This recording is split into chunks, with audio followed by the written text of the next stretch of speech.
Hello, ladies and gentlemen, and welcome to day 2 of the Nordic Championship. My name is Jake Kitbrain Matthews, and I am joined by Dan Orks Harrison as we kick day 2 off.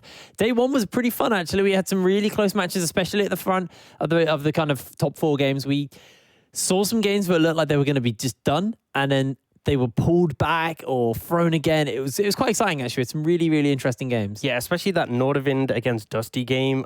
That was Dusty's. I mean, originally it was Nordic, then Dusty just completely brought it back. You could see the victor had come together. Coincidence on the Yorick was huge. And then right at the end, they just tripped over. They were like, for the finish there was line. like 15% health left on that Nexus as well. Yeah, they had so close. All 3 inhibitors down. They have the Baron. They managed to get cleared out, and then they come back to go for it again. And I mean, that one's got to hit, but it's a learning experience. You know, at the start of the split, Dusty showed a lot of strong things in that match. I think particularly Coincidence showed he can be a side lane menace. And Legions, the fact he got ganked, I think, 6-7 million times and still managed to get through the laning phase. Credit to them, and hopefully today they can get their first win on the board. We'll have to see. Let's have a little look at the standings and see where all of our teams are sitting. Obviously, we've only had one day of action. Every team has played one game each now. So you can see at the top, we've got Team Singularity, Nordic, Vipers, Inc., Bifrost, and then obviously those teams that haven't been able to pick themselves a win up are Hillerød Esports, Atlandio Esports, Dusty, and Hybrid. I just love how you just bring extra letters out of nowhere. One day I'll literally learn how to do it. Like, I'm sorry, guys. Reading's hard. Reading's not my strong point. Yelling is my strong point. Get your ABCs, Book. Book, eh? Book. Oh, God. Yeah, I say words wrong, you say words wrong. Let's have a little look at the schedule for today and see where all of our games are going to be taking place. We're starting the day off with Vipers Inc. versus Hillerød. We're coming up with game 2 of Bifrost versus Hybrid, Dusty versus Atlandio, and then we'll be ending the day with Team Singularity versus Nordic. Yeah, and for me, I think the final game, Singularity against Nordic, both of these rosters on paper, everyone has super high expectations of. We saw them both get wins yesterday, one definitely more decisively than the other. But I think this matchup should be a really good one and can tell the tale of how the split's going to pan out, because a lot of expectations, as I said, on both rosters. But up first, Vipers against Hillerød. Vipers had a pretty strong performance yesterday. I think I've got to give a lot of credit to their solo laners. I think Poulsen on the Aurelia got the MVP award. Really solid performance coming from him altogether. But Lundorf on his own, it felt like every objective they managed to pick up was on the back of him being there, making the roams, getting priority in his lane. And it was really intelligent play coming out from him. So yesterday we saw Lee Sin every game. As kind of a high priority jungler that was able to, play that early game and try to play with your support or just put the pressure in. In some cases, just sitting mid lane. Won't name names there. That actually was a Jarvan, not a Lee Sin. But, a similar thing. Do you think we're going to see more Lee Sin today? Do you think teams are now going to go, okay, maybe we should ban this pick? Or do you think it's just not enough of a problem? I think there are too many strong picks that you have to ban away. I don't think Lee Sin's one of them. I think there is counterplay to Lee Sin. And I think obviously a lot of the junglers like to pop off on him. You can make those game-winning plays. We saw even when teams were massively far behind, even when teams are struggling, we saw, Sosa from Dusty. He didn't have a great game, but he managed to make that huge kick on a Chrisberg that won them an entire team fight. And I think that's a sort of mentality that all these junglers want to show what they can do, have the strong early game and transition it and still be able to make plays in the later stages. And then they usually lean on their laners for more scaling from them. Now, if we look back at yesterday and we look at the likes of Hillerød, Sloth was a player who actually really impressed us. He picked up the Diana mid lane and had some really, really good showing on that. So I actually like to see more from Sloth on this Diana, because you said yesterday when we were watching him that, he was the player you had your kind of reserves about. Do you think one game was enough to sell you, or are you still a little bit reserved on Sloth as a player? I think he played really well. I think he was a really solid performer. And I think today is going to be the real test. I think against Energy, he had a good laning phase. He was consistently keeping up ahead in CS, strong team fighting. But unfortunately, it got to the point where their composition with so many melee champions, 4 out of 5, up against a Veigar and a Morgana, it's really hard to play that in the later stages. And that's sort of where Energy's pick came online.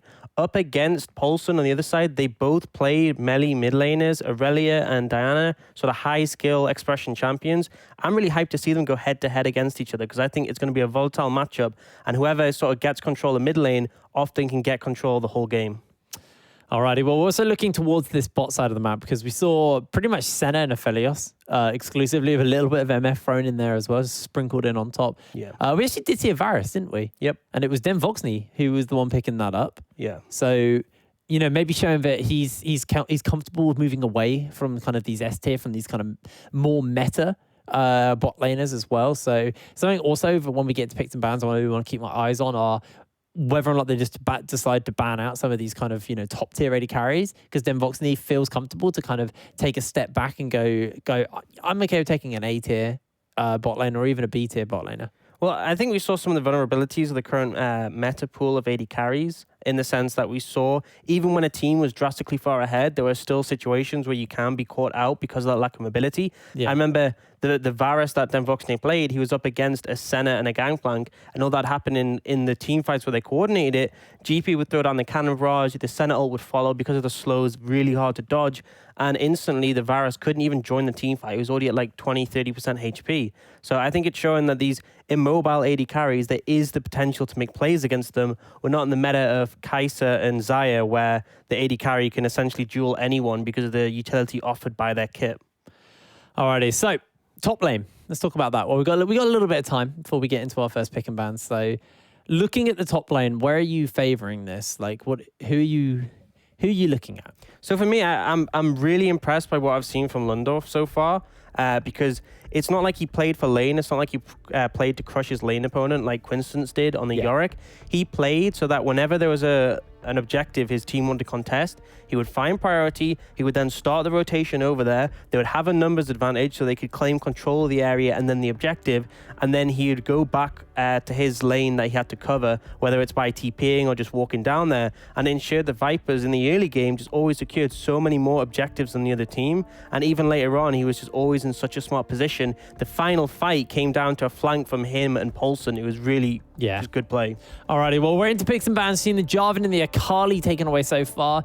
We do expect Hillerød to maybe ban away this Nunu as well from Hidden. We know it's one of his more kind of comfortable picks. Syndra is going to be banned away by Vipers. Obviously, that was re-enabled yesterday in competitive play. So see what Hillerød want to ban away here. I do expect to see a Nunu at some point in this, at least in the first round. I'd be surprised if it is left open, but that's going to be a center for now. Yeah, Senna being banned away, no surprise. Then Voxney has been playing tons of it. It got picked away from him yesterday, which is the reason he didn't take it there. But it's a sort of pick that has so much strength. It has the utility, it has the power of the ultimate, it has really solid scaling, and the laning priority is good too. So no surprise it's that taken away. And then Akali and Syndra, these just really staple picks that also function as flex picks as well. Well, the Fresh is going to be taken away by Vipers. Hillerød now looking to ban something out. If you look at what's available towards the AD carries, MF and Aphelios are the two that really jump out to you. If Hillerød want to try and ban one of those away, obviously it does just gift a free one over. So I don't expect this to really be one of those two as the ban here for Hillerød. Like I said, that Nunu's still open as well to the likes of Hidden, but do they just want to challenge him and say, you're not going to play it, or we have a counter ready? Looks like they're not going to go for it, so they're banning away the Braum. So a lot of these defensive supports being taken off the cards. Thresh, obviously having that Lantern can be a massive asset to an immobile AD carry. And obviously the Braum as well is a big factor. Although the fact that they're going the Thresh, this is, I mean, banning away the Thresh, I would expect that to put priority on the Lee Sin, because obviously one of the big limitations Lee Sin is against the Thresh, you have lots of trouble. That's not really Hidden's sort of champion. That's not what you'd expect from him. And he goes for the Elise, which I feel like if Flipper goes Elise in, he's actually going to have a decent matchup here. I mean, Elise is strong pre-6, but if Elise in finds her on low HP, if he's got assistance from his team, he can definitely challenge it. And also the mobility that Lee Sin can allow him just to evade Elise. If the cocoon doesn't land, you're not really going to be able to take him out. So I'm feeling like our support pool as well being left open, looking at Nautilus and Leona as probably our two kind of more priority picks. MF, like I said, is going to get picked up here. It was obviously one of the left open top tier AD carries. And Hillerød, they can opt into picking themselves up one of those kind of two more hard engaged supports if they want, or they can look to pick themselves up something else. So we'll have to see what they decide to go for here. Yeah, I think MF Leona is a really strong combination here, but you're not under pressure to take it right now. If you're confident in it, which they are, you can. So they're just going to go straight ahead. But that does mean Vipers can answer whatever bot lane they've picked, which is the MF Leona. The thing is, though, with Braum off the table and Thresh off the table, these are both really good picks into Leona because of the way they can disengage when she tries to engage. So it actually puts Bebop Bully in a little bit of a difficult position as to what he's going to pick to counteract this. Alrighty, well, 5 seconds left. They're really thinking this down, taking their time before they go in for a pick. Looks like we're going to see the Varus here for Den Voxney once again. He did like it yesterday, wants to stick on that again. Obviously, Vipers with that one win. Hillerød not with a win at the moment. And now they're looking to pick up one last pick before they move into the next ban phase. I expect it to be the support here because otherwise the support pool is going to get very, very thin. Hillerød should just be able to ban away another 2. So let's see what they decide to go for. Yeah, the Trundle Hover actually came out, which is actually a legitimate support pick because of how well it does into MF. Your pillar can just consistently interrupt the ultimate any time, but we're not going to see that. It was just a hover to sort of suggest it could come out against Hillerød, maybe draw a ban.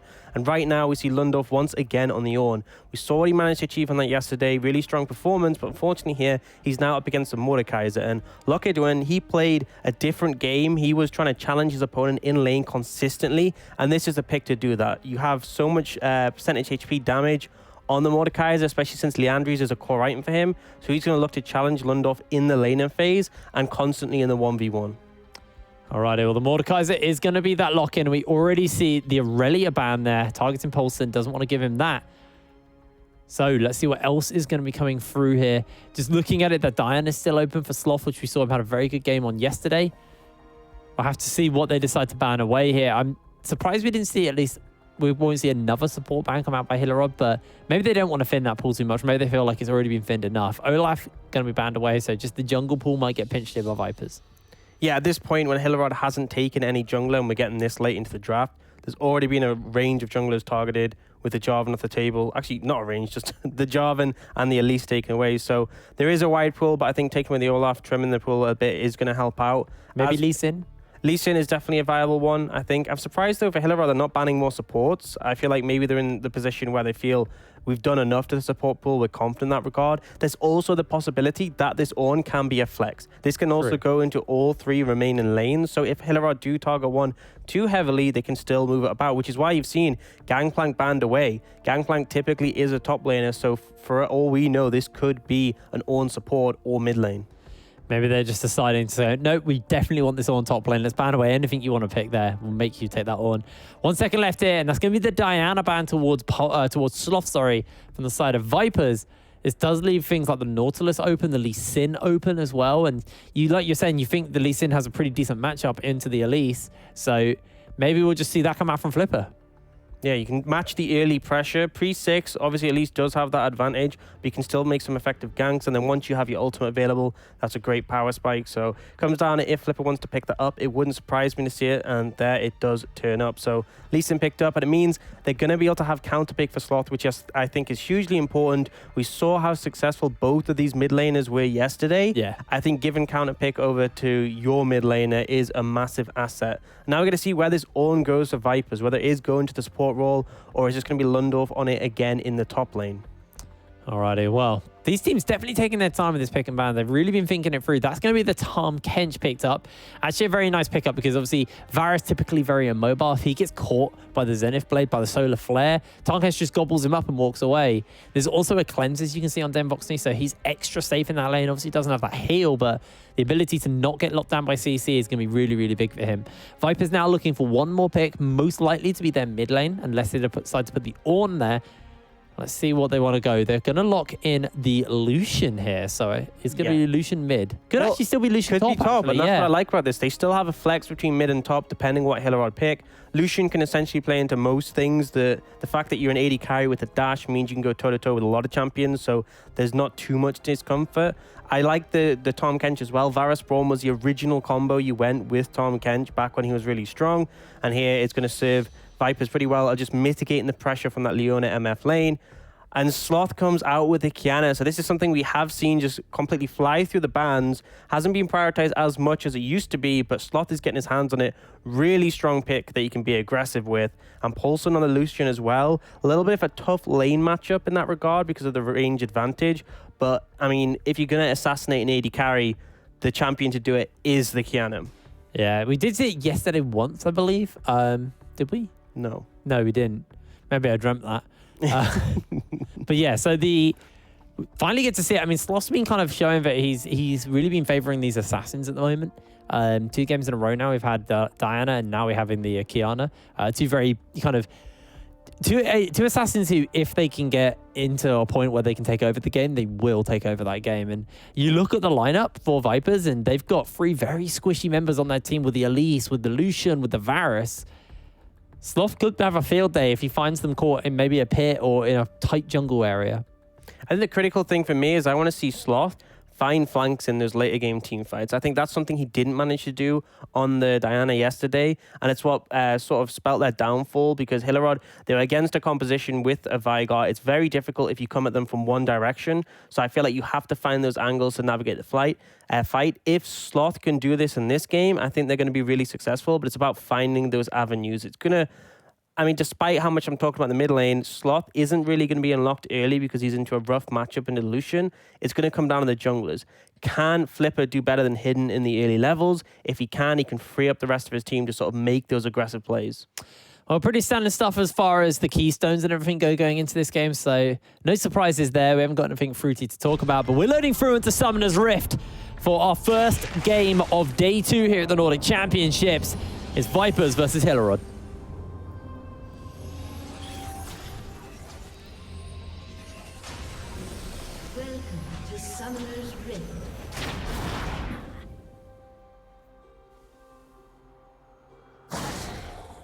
It's a standard defensive start coming out from both sides. We haven't seen any level 1 invades yet, despite a ton of Braum coming up in all the games yesterday. We did not see any level 1 invades, even just to get a little bit of vision. It was very much defensive starts. I would like to see a bit more warding in the levels from these teams, just so you can get that extra level of information, especially in a matchup like this. There is actually a ward placed down there. Pretty defensive one, though, not too deep to show much from Flipper's pathing. And what's actually quite interesting about that is the fact that we've seen, you know, a lot of kind of very aggressive play come here in the Nordic region. We were kind of doing a VOD review this morning, watching back on some of the games and figuring out teams' play styles and stuff like that. And a lot of things that were kind of mirrored was the aggression. So Sloth's actually recalled here and picked up a sweeper, and he's actually going to clear that ward out. Specifically. So this means that Flipper is going to be able to cross into Viper's side of the jungle if he wants to find some congestion on Elise's camps, or even just heading over to that Scuttle Crab, although likely by that point it would have timed out. Lundorf just finds himself a little something onto Lockett. This is a rough matchup. Playing the Kiana into the Lucian, and bear in mind, Sloth picked this matchup. He picked Kiana into this, but it is pre-level 3, you are just going to get bullied around quite a bit. We've all heard about the Lucian level 2 power spike, but even at level 1, the range advantage is going to make it really difficult. Yes, it's really rough, but Sloth will at least catch this wave underneath his tower. He's going to lose a few minions, though, because Paulson's doing a very slow push here. Finally hitting level 2 means he's got some level of ability available to him. Yeah, you can see it right there, just getting poked out. Taking some serious damage. Paulson quite happy to trade tower shots for that. Sloth burning through his first stack of his corrupting potion and now Hidden. Got that sweeper on. Knows he's unspotted for the moment. See if he can make something happen. A flank onto Lockett maybe. Does still have that flash available. That's the flash forward by Lundorf. Waiting and holding for the cocoon. He's going to land it. The venomous bite comes down. And Hidden finds the kill. Didn't even need the cocoon at that point. So much time waited. Oh, Sloth's in trouble. Actually, Paulson's in trouble. He's going to take the kick. He's going to get exhausted here. Paulson, attack after attack's coming down. He has to flash away. And now Hidden's closing the gap. Paulson's able to make his way out. And that exhaust saved his life. And you'll absolutely take that situation. Oh, Hidden. Got the red buff burning. The kick's landed out by Flipper. Lands the cocoon here. The Spiderling skittering forward. Not going to commit for that kill. Yeah, a little bit scared of Sloth there, being able to move down. But Paulson overall, you burn all the summoners from the enemy mid laner and jungler for that one. He's going to recall and get back into lane. They will shove it in, but overall, pretty successful for Vipers. They get a kill topside. They get summoner's advantage in mid. You take that. Both of these mid laners are missing sums, though. So there's also potential for Hidden to make a gank. But for now, he just wants to go topside once again. Cocoon lands. Venomous bites come down. He has that repel. Lundorf's going to get pulled back. Tower shot comes out. And it's equalized. 1 versus 2. Lockett gets the kill. Massive mistake there. You always want Elise to be the one taking tower aggro because she can reset it with a repel. On top of that, Hidden still had flash and Lundorf didn't. They overstepped. They didn't factor in the shield from the Mordekaiser. And look at Duane, he's not happy about being camped in this situation. He gets a kill back for himself. Bot lane, as you can see, fairly equal. Been a bit more quiet here for the moment. What do you expect, though? You are playing into a Varus Tahm Kench, the odds of being able to find a kill is going to be very, very hard. So I think a lot of our action is going to be towards this top side of the map and this mid as well. I think it's pretty challenging, though, how Viper's bot lane is playing. Very respectful, very reserved. They don't have information on Flipper right now off his reset, so they're a little bit cautious to step up despite the fact the wave is pushing forwards. Right now, they're potentially looking for Paulson again. If he dashes in to trade, there's definitely potential to find an all-in here. Sloth does have the route available. Yes, he jumps in, does get it out. A lot of burst thrown down into Paulson. He's looking to make his way safely towards the tower. The flash, the cocoon, everything is layered out as Paulson shuts out Flipper. And that's a kill for the mid. Great turnaround from Hidden, perfect timing. Lands the cocoon just as Flipper opts to go further for the kill. And Paulson, they're trying to put pressure on him and it's just not working. He's getting more advantages from this. And isn't going to quite find his mark here. The Cloudbreak is the first one up, so with this mid being shoved in for the moment by the side of Viper. Not going to go for it yet, though. They still, you know, want to get his base on Hidden. He was just finishing up his jungle route at the moment. And Paulson goes back to base. He's got the components of that Blade the Ruin King, just the Vampire Acceptor and the dagger for the moment. That's the thing with Yorn, going to be able to upgrade those Blade the Ruin Kings, both pretty strong in terms of upgrade strength. And Beaver Bully, his recall was actually interrupted there, but then Boxney did manage to get back. Yeah, again, a little bit of Bebop bullied himself there, Flipper. He's going to get his hands onto this Clouddrake. It's going to be uncontested. Hidden's on the other side of the map. He is pathing downwards, but he's going to be a bit too slow there. His bot lane's catching a wave. His mid lane's also a little bit pushed for the moment. So he's slowly catching this wave here. That's just going to be a free Drake over to Hillerød. Yeah, and you'll take those. Still 800 down in gold between the two teams, and Hidden starting to move towards the mid side. There's no wards in this brush, so he managed to sneak through there unseen. If a cocoon lands on Sloth here, it could be really bad. Sloth does have that level 6, so if he can find a wall, he can at least get a stun out, but not ideal for him. Hidden knows he's not been spotted. He's used that sweeper. Does just get spotted out there by the support. Zerman was moving forward, clear out some vision of his own. Respectful play all around from Sloth. He wasn't aware that Hidden was there, and yet he played pretty far back. He knows the wave's going to push into him, so reserved and managed to survive. A lot of control on the bot side river, and I'm liking the Hillerød has a ton of control wards out on the map already. They're trying to establish a decent level of control because the Kiana can roam, particularly to bot side. There's a lot of impact that can come from that. Shove pretty solid here in this bot side. You did see the minion dematerializer used by Amin. You see I've got the relic shield still available to him, so he can share that gold over. Sloth just catching a wave here in the mid side of the map as well. Top side, it's been a little bit quiet since a lot of that early action we've had. A couple of ganks went down on to the man on your screen right now, but he was able to turn it around, and since then Hidden has decided his interests are towards the middle of the map. And I think that's the thing. If one of these mid laners can get a big advantage, they can run away with a matchup and then translate that pressure elsewhere. And obviously, you know, Lundorf is building towards that Abyssal Mask, and you have Lockerdun who's got the Merc Treads already. If you bring an AD threat into that, they will be even more impactful. Right now, though, we're seeing a swap come out. Dragon being down, no reason to keep your bot lane in the bot side of the map. Vipers have sort of initiated this, and they've moved Lundorf down to the bot side of cover, so Hillerød will be behind in tempo. It's going to take quite a bit longer for them to not only reset, but then move to the other side of the map. The Hidden, he feels confident to already start up the Herald. Hidden's moving around, though. You can smell something's amiss, and with Flipper and Sloth closing that gap, they're going to switch their attention towards that Rift Herald. Misfortune in the mid lane, just doing a bit of covering there. Hidden, fortunately, this looks like it's just given up. Sends out the Skittering Spider and actually gets pulled into the Shadow Realm. Spiders are going to just trade out to Sloth for the moment. Hidden's just trying to hold around, see if he can get gobbled up in time. He can. They spit him out. The cocoon comes down. That's going to be the call of the Forge God. Zenith Bay connects. A 3-man knockup. Supreme Display of Talent doesn't land on anyone, but Flipper jumps in onto the backside. Then Voxney's able to make his way out as the kick goes a little bit wide, sending him to safety. With the Rift Herald being picked up. Hillerød are unable to get much more here, but Poulsen, he's hungry for blood.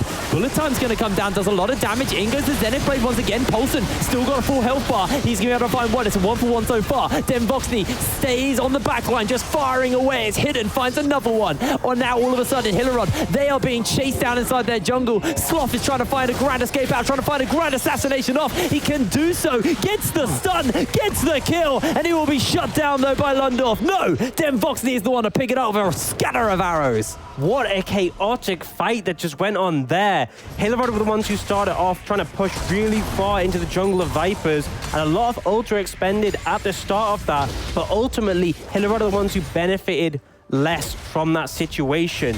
Poulsen and Voxney on these AD carries will just keep pumping out damage, but you have your Kiana, you have your Misfortune.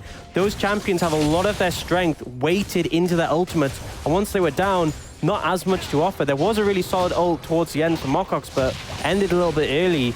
Wasn't able to find as much as they'd like to in that situation. So Vipers, knowing that they had the opportunity to re-engage in that one really effectively. Really solid stuff from them.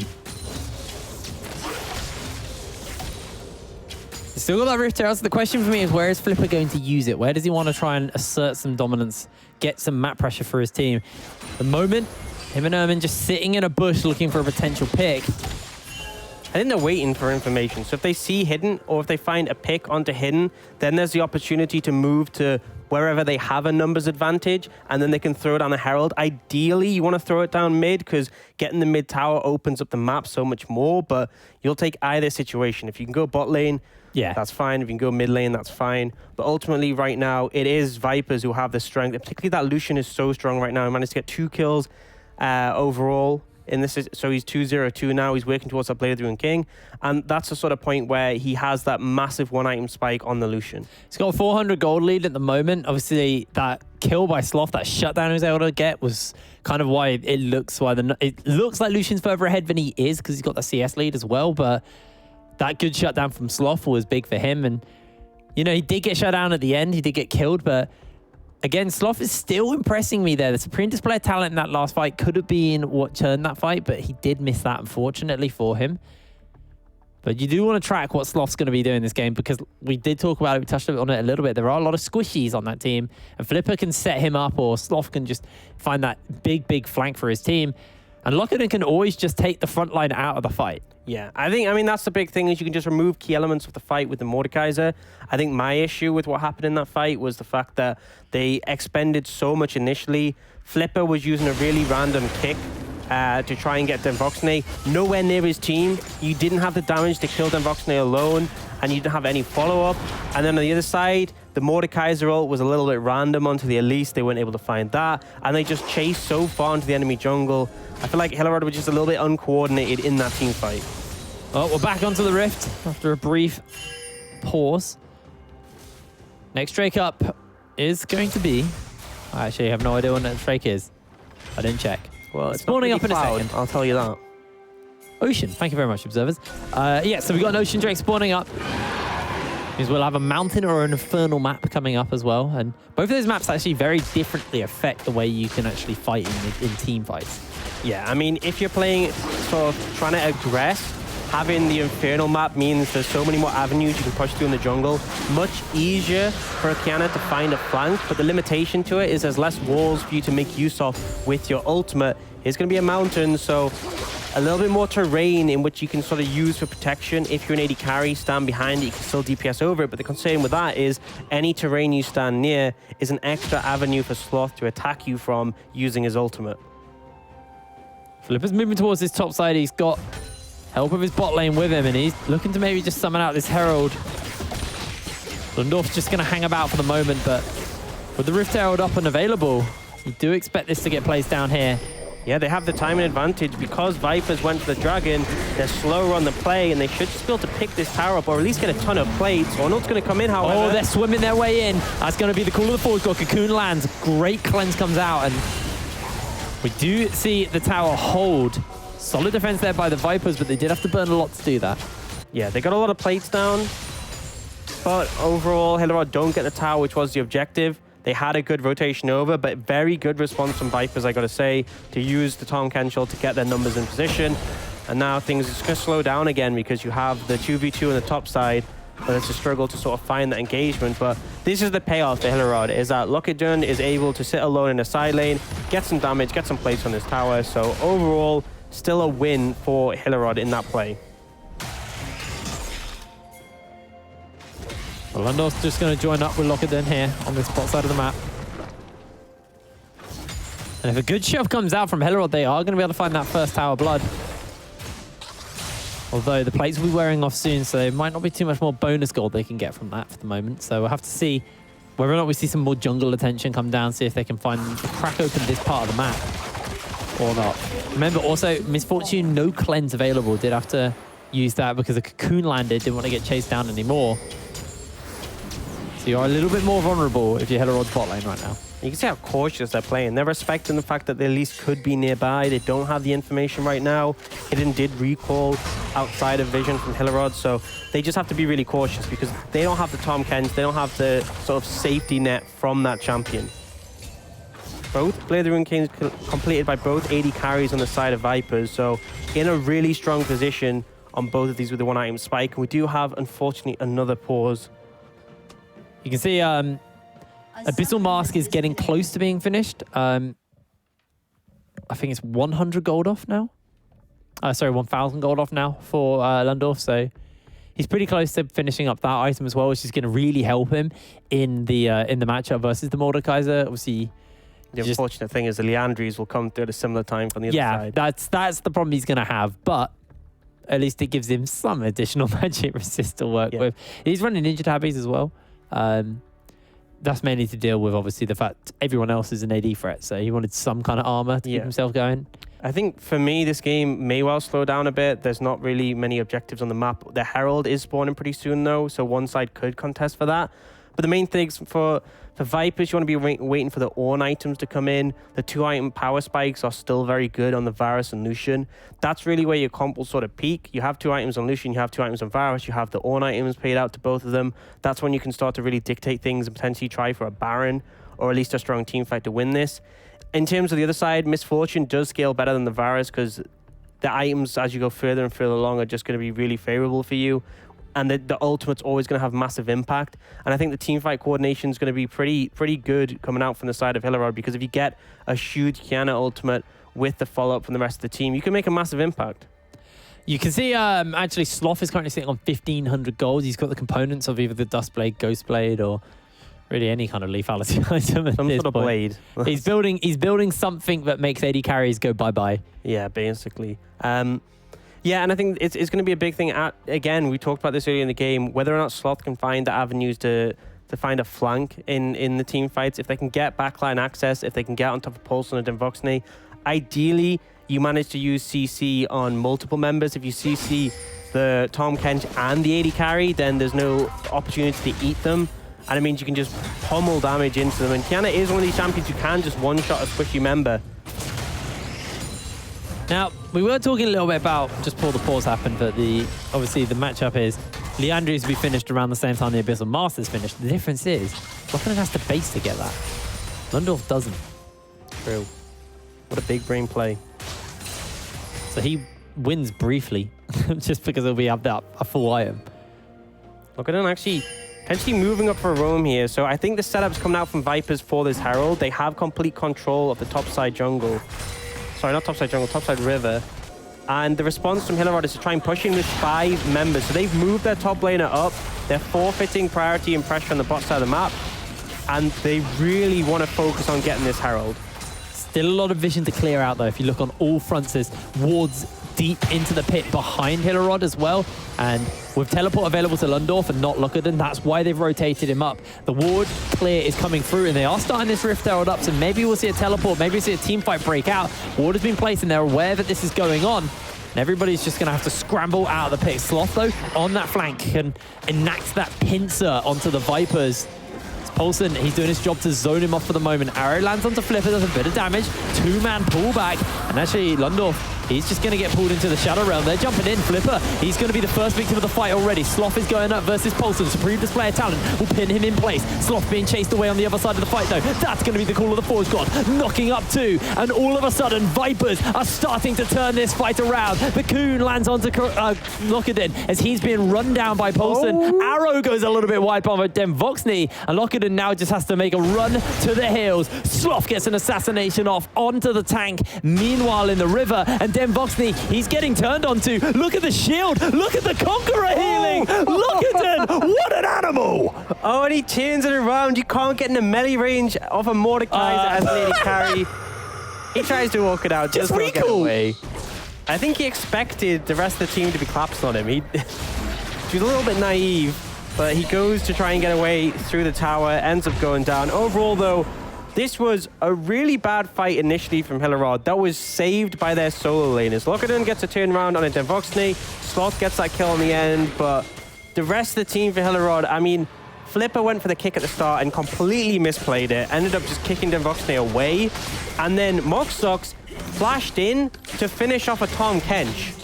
Oh, the rush for first turret blood will actually result in Hillerød getting it. And Hidden didn't use the Rift Shield. So they will at least be able to equalize out on the towers, but they have the option now to crack open maybe this mid lane, maybe something else. As the first mountain is going to get picked up by Hillerød. And let's be Bot Bully can find himself a really, really good tongue lash. He's not even going to go for it. But I've actually got him there. It was at 40 HP at one point, but ultimately won't find that one. I think the Herald being saved because they want to put priority on getting the mid lane tower. That's their focus here. They have managed to shove the team away. Hidden and Paulson are looking to contest pretty aggressively. And the numbers just aren't there. Sloth was catching a wave in the top side. Flipper's walking over. They should just get this tower. Really good play coming out from Vipers to secure this. Yeah, solid chance by them. They are actually can get this charge off as well. Nope, they're not.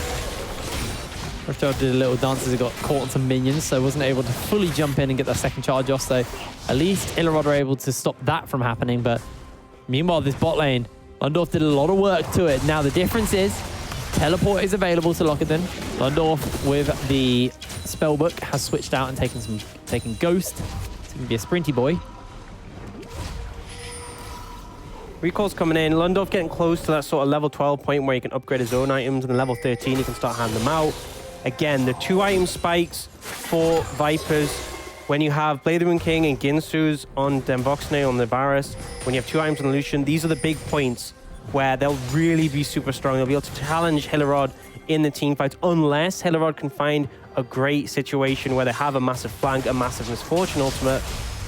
They are just going to be outclassed. And that fight, that last one, was definitely not the fight they were looking for. I think if you want anyone to be flashing onto the back line, it's your Kiana, not your misfortune, because that was really just a little bit questionable. Right now, Vipers trying to get control of the boss side of the map. They're looking toward that last outer tower available on the bot lane. And they're going to let Paulson just push up by himself, but Hidden is hovering nearby. So if Sloth shows up there alone, he could be in a little bit of trouble. The rest of the team just isn't in a position to assist, so I think he just has to back off. He's playing nice and safe underneath his tower there. Paulson going to do his best to get this turret. Should just have to be able to get it nice and easy. He's on that Lucian. Does have a bit of help at his back, though. Sloth not willing to jump onto Paulson, even with Ermin behind him. No information on the enemy team. Just going to step away. Demvoxny clearing out this wave here in the mid lane. You did see the turret in the top side fall to Lockerdin. It ends up being a trade. This Mordekaiser pretty happy to go up in the side lane against the Ornn. And we haven't seen as good of a game coming out from Lundorf. I mean, I was praising his play yesterday pretty heavily. He was consistently moving to assist his team with any objectives they wanted to take. He was always there to give them a numbers advantage to set up.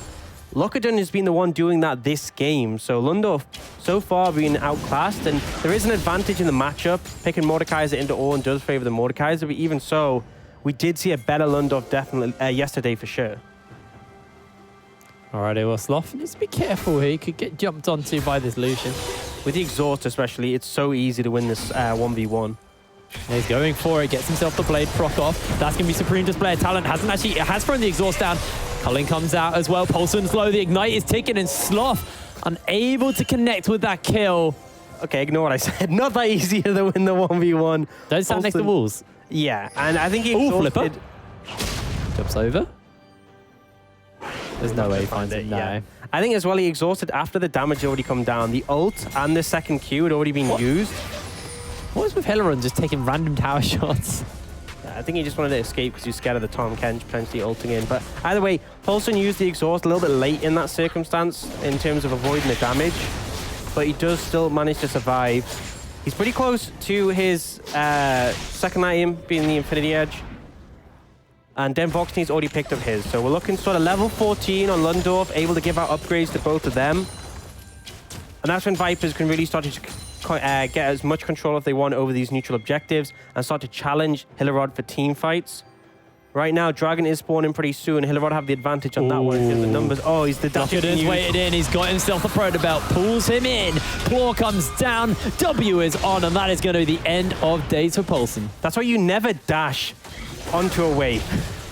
You always just wait for the wave to get to you because you don't know who's hiding in the rushes. It could have been Kiana. In this case, there was Mordekaiser.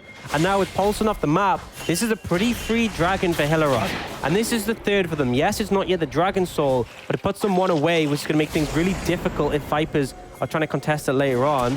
Looks like they're looking for a second pick to chain this. Solar Flare is going to be used, but Cleanses to follow. Zenith Blade goes a little bit wide, so does the kick. Looks like they're stepping away here. Sloth's just going to catch this wave, and now they can look towards that Drake. As Locket's actually going up versus Hidden in a 1 versus 1. Isn't going to win that fight, but does make him scuttle away. Like I said, one off that soul. It's going to be really nice for Hillerød. You thought that fight was close earlier with Exhaust. Try that now with a shield. Meanwhile, the answer here from the side of the Vipers is to turn towards... That's not a snake. Baron Nashor. Yeah, but they're doing it really slow with only one DPS actually hitting it. And Hidden is on the opposite side of the map. And Hillerød are very aware of this, so there's very little threat to them right now. Hidden might find Lockett though. Oh, flashes forward, forgets a flash in return. Does look for it though, but doesn't fully connect for the kill. Just a little trade there. Actually, Lundorf did have the smite there, so if they had gone for the Baron, would have been able to secure it. But ultimately, without Paulson there to also offer the DPS, not really much they can do. And right now, Lundorf level 13, he's given up an upgraded Blade of the Rune King over to the Varus. Level 14, he'll be able to give a second one over to Paulson. Vipers are really strong right now. They have a goal lead, it's only 1,000, but the item breakpoints like that put them in a really good position. Right, we can see the wards have started being cleared out here by the side of the Vipers. If we get a toggle back of vision as well, we can see that there's a few wards placed around the Baron area for the side of Vipers himself, but they haven't really got dominance over the area quite yet. They need to push the ward line a little bit further back into that red side of the jungle so they know that they're safe to start a Baron. There's also a pink just on the tri-rush on the other side of the Baron pit as well. So while they got a lot of damage available to them, they are on those power spikes you've been hitting on, Orcs. There's 2 item power spikes backed up by the Ornn buffs to each of them. Vipers just managed to get a free reset though. They backed off, and Hillerød are only just now trying to contest the vision. And Vipers have managed to return, stock up their wards and their support, so in a pretty good position. Hillerød are now trying to contest mid-priority, pushing through there. And then they'll rotate through to the Baron area and start to clear vision out. So Voxney, people probably have to answer here. And now Hillerød can just strong on through this area and start to clear out some of the vision. All right, teleport's available to Lockett then. Lundorf, the spellbook, has taken himself Smite and Exhaust. So he's not able to actually join the fight. So he has to just come into the mid lane, and this does mean that Lockett can continue to push in this bot side of the map. This was something we saw from Lundorf yesterday, though, what I was talking about, is that he would move to join his team, give them a numbers advantage around that objective, and then it would force Hillerød, or well, the opposing team, in this case Hillerød, to react with a teleport if they started something. The concern here, though, is that Mordekaiser, he started gaining a level advantage, and although he's not the fastest, he will do it. Ooh, that was a close one. Great repel there by Hidden to make sure he's alive, but Ermin's coming in, slowed down by the scatter of arrows. And notice that came in almost as soon as Lundorf had returned to the bot lane. As soon as they saw him there, they knew we have the numbers advantage now. We have 4v4 and the teleport that can come in later. And that's when they went for that play. Lundorf now hovering around mid again. This means Vipers should be able to put a bit more pressure down, as they know, once again, they're the ones with the numbers advantage. It's very much a back and forth, an ebb and flow in these situations. He upgrades his Sun 5k. Doesn't decide to go for the Molten Edge or the upgraded blade for Paulson. It's auto for the Ornn. That's why. Okay. Baron Nash has been started here from the side of Vipers. Teleport still available to Lockett, they know this is going on. Bullet time comes out, solar flare to follow. Kick lands, but a cocoon off the flipper, and he is just deleted from the game. Sloth trying to jump away, throws out the Supreme Displayer talent, but he is taken down as well. In comes the call of the Forge God. Knock-up lands onto no one. Lockett has pulled one into the Shadow Realm, but then Voxney kills him. You are trapped in there with him. Armin's going to go down as well, and there's only one left. A Knock-up is going to go a little bit wide, but in comes Tom Kent with a tongue lick, and down goes the MF. Paulson should be able to secure this one. One away from the stun. Instant cleanse out though. Bebop Bully unable to find that kill, but the Vipers will get Baron. And it was just perfect timing. Literally, as the Baron was started, the Blade of the Rune King of Paulson got upgraded. This is what I was talking about. 2 item spikes on both of these AD carries. Item upgrades from the Ornn. As soon as that comes in, they start the Baron and they just crush the team fights. The item spikes were exactly what they needed to dominate that fight. And look at the gold on your screen right now. 2k up for Den Voxney. 1k up in the mid lane. There's a 2k deficit there in the top side of the map, at least in the favor of Lockett, but he was unable to kill Den Voxney when he got into the Shadow Realm with him. And that's a limitation. I mean, you can remove one of these AD carries from the fight, but if you remove Den Voxney, Paulson's still going to be there, and his DPS is well enough to sort of carry them through. Right now, though, another Dragon about to respawn, so the extra stats are available to Vipers. Looks like they're just pushing up mid, though. They're not even contesting the Dragon Vision, now. They're just looking to take down this turret, but this could be the flank. We talked about how this was the way Hillerød could win a team fight. They find a flank here. This could not only kill Vipers, but also remove a lot of their Baron buffs. Well, is it going to be enough? They pulled the cannon. They have to do something. The bullet time comes out to clear out the wave. So that's now a big team fighting tool down for them. Cannon's still alive, so that's just going to chip away slowly at the tower. Meanwhile, in the top side, Lundorf and Den Voxney, they're just going for the tower. They don't care about Soul. They just want to open the base. They just want to win the game here. Inhibitor's going to fall. Dragon is still over half HP. It's going to be a slow take here, and this will just result in 2 inhibitors falling. Hillerød just really split on decisions. Yeah, they were so focused on the Dragon Soul, they expected Vipers to be in a similar situation where they also wanted the Dragon. They're happy to give it up. They took 2 inhibitors right now. They'll take that trade. And I've got to say, I think they came out ahead. Yes, the Dragon Soul can be pretty impactful, but when you're 5k gold ahead, 2 inhibitors down, and there's only that bot lane left up, Vipers are in a good position just to end the game of the next push. They've still got quite a bit of time left on the Baron as well. If Hillerød can hold, though, that Elder then becomes a very real threat for the side of Vipers. And with the Mountain Soul, they are a little bit safer, a little bit more tanky with the fact they've got the additional stats. They've also got that little shield to work with. But I don't know if it's enough at the moment.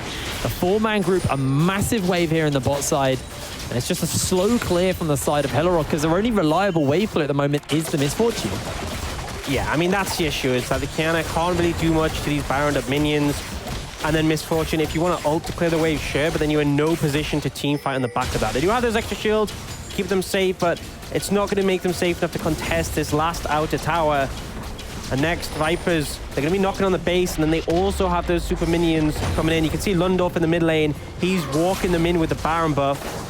There just has to be this desperation fight here from Hillerød. They have to do something to contest this. For the moment, they're just clearing out the waves, biding their time. Bullet time's now just come back up available to the Misfortune. Kick is going to land by Flipper.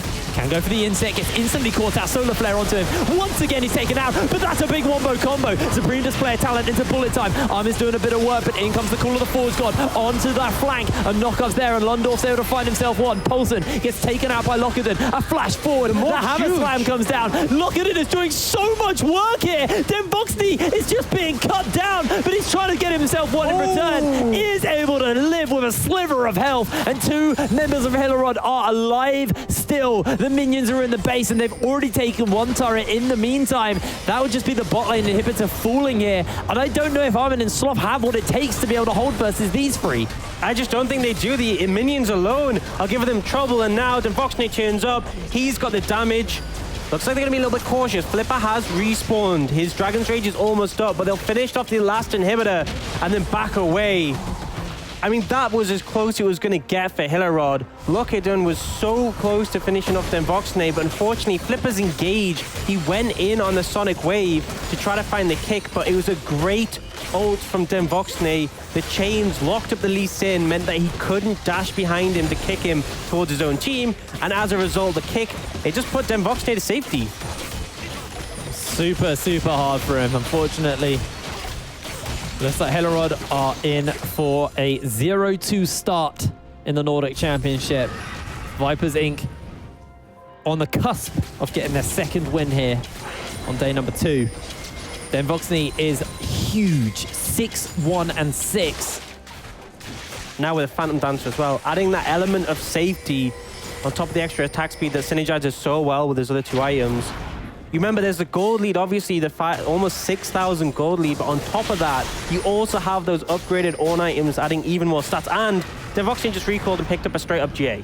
So we saw how close Lokkedun was to take him down. Now he's got a GA to make it even more difficult. And even in the previous fight, they still failed to take him out. Right now, Vipers, they're in a pretty comfortable position. They've got 3 super minion waves pushing in. They can try and end off this and force a fight or just walk through the base, or they can wait for the Baron to respawn, which is going to be in about a minute, and just make use of that. Either way, they're in a comfortable spot, and right now, Hillerød are just trapped in their own base. You can see Sloth there gets knocked up onto his inhibitors. You have to go back and heal. It's a fair chunk of damage. Poulsen pushing in this wave. Remember, it's an open Nexus. Hillerød doing everything they can to try and hold out on this wave, but they can't contest the Baron, which is just getting walked at here by the side of Vipers, spawning up, and they are ready to go. Yeah, there's no vision anywhere near, and this Baron is going to buff up the waves, and it'll mean all Vipers have to do is just walk the minions waves in, and that'll be enough to defeat Hillerød. Hillerød have to look for some kind of desperation play if they want to pull this out. The Elder's not spawning yet. They've still got a long time to go until then. A dream team fight. That's the only way they get this back, and they have to force the fight quickly. If they wait till the super minions are pushing in, the Baron will make them too strong and they won't win. But Inhibitor has respawned, so there is a silver lining. The next one's going to respawn soon, so this is their window to defend. If they can keep these inhibitors up, if they can find a fight here and win it, that's their chance to get back into the game. Poulsen's pushing up this wave here. Mid lane also under siege currently. They got to decide where they're defending. They jump onto Lundorf to start out. Cocoon lands onto Lokkedun. He goes for the grab but doesn't find it. Bebop Bully swallows up the Ornn. That's going to be the solar flare. Lokkedun's pulled one into the realm of death, but then Voxney's doing his best to work around him for the moment. That's a knockoff on DMF. Instant flash and cleanse coming out, and it just looks like the Vipers are taking over the fight, are doing everything in their power to end this game. That's going to be the end of the AD carry. That's going to be the end of the team. It's the ace and it's the base to follow. Vipers Inc. get their second win. Great performance coming out from Vipers, and the thing that I enjoyed the most was the fact that as soon as those item spikes came in, the upgrade items on Lucian and the Varus coming out from the Ornn, the 2 item spikes, as soon as that happened, they just started the Baron. They're like, this is when we win the game. And it worked. So I love that they just respected the win conditions, played around that. As for the other side, bit of a rough game. I think they were definitely Flip on the Lee Sin, just did not have a great game overall, was unable to find that much early pressure compared to Hidden, and in the later stages, never really found those great insects that we've seen yesterday. I have to give credit to Lokkedun. He had a really solid game on the Mordekaiser and Sloth. He tried his best, but ultimately it was a tough lane matchup, and he was never able to find those flanks once again. So a 0-2 start for Hillerød.